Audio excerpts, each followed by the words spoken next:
Hi guys, it's Britt Kathy. Today we're going to talk about what you need to be aware of when you're getting ready to view a home for the first time that you are having an interest in buying.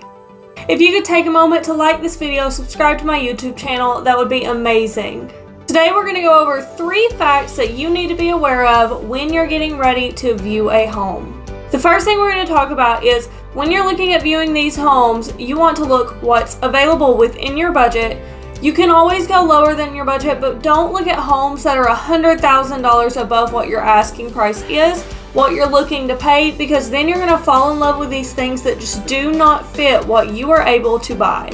Before viewing these homes, have your list of your must-have items. That does not mean everything on that must-have needs to be there all the time. You could say the kitchen has to be this big, it's a must-have, and something a slight bit smaller or a slight bit bigger will pop up and you're like, oh, that's fine.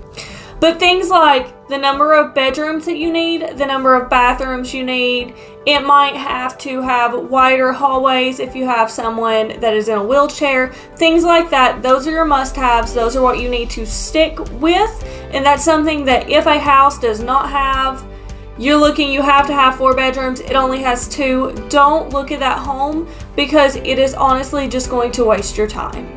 The number one thing I hear is it could be a really pretty day one day when they scheduled the showing, and then the day comes that they're ready to see it and it is pouring down rain and they decide they just want to cancel. There is no point in dragging themselves out on a rainy day to go see that house.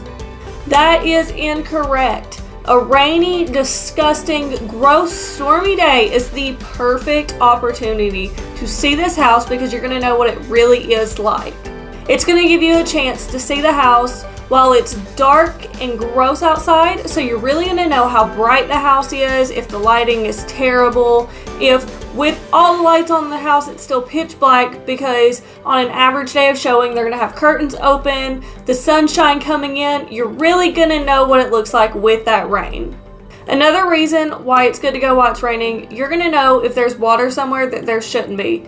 Are there puddles all over the yard? If you go into the basement, is there puddles on the floor? Is there water on the walls? That's going to give you advice on, do we have active leaks? Are there cracks in the foundation? You're going to know these things, especially when it is raining, because obviously that's when they're going to show the most. And my final advice for the day, while I'm sure all of you are here, homes have security cameras.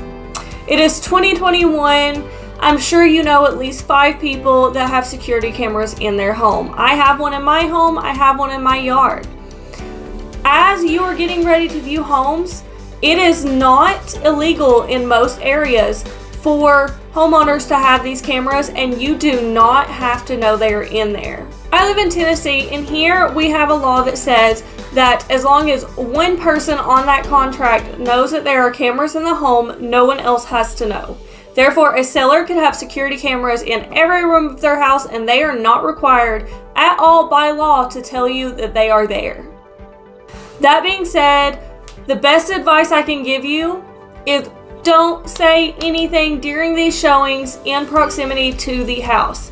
If you love the house, don't say it. If you hate the house, don't say it. If you're thinking about making an offer, don't say it. Don't.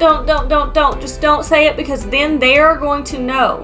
They also are going to be able to see if you do things like snoop through their items, or if they've made a request that you take your shoes off and you're like, I won't do that. In most cases, they will use whatever is on those feeds as how they make their final decision. So if you're rude and disrespecting their orders, they're obviously not going to choose you. They're going to choose the person who is sweet and follows their suggested. They wear a mask in their house if they've asked you to do that. They remove your shoes if they've asked you to do that. They're going to take the person that actually listens to them and use them over you. Another reason why this is such a great thing is if you are like, I'm in love with this house, I'm willing to pay $350,000, but we're going to start our offer at $300,000. If they hear that and you make an offer for $300,000, they're not going to accept that offer because they heard you say we'll go as high as $350,000. So if you make that offer of $300,000, they're going to say no, we want more than that, because they know that you're prepared to pay that higher expense.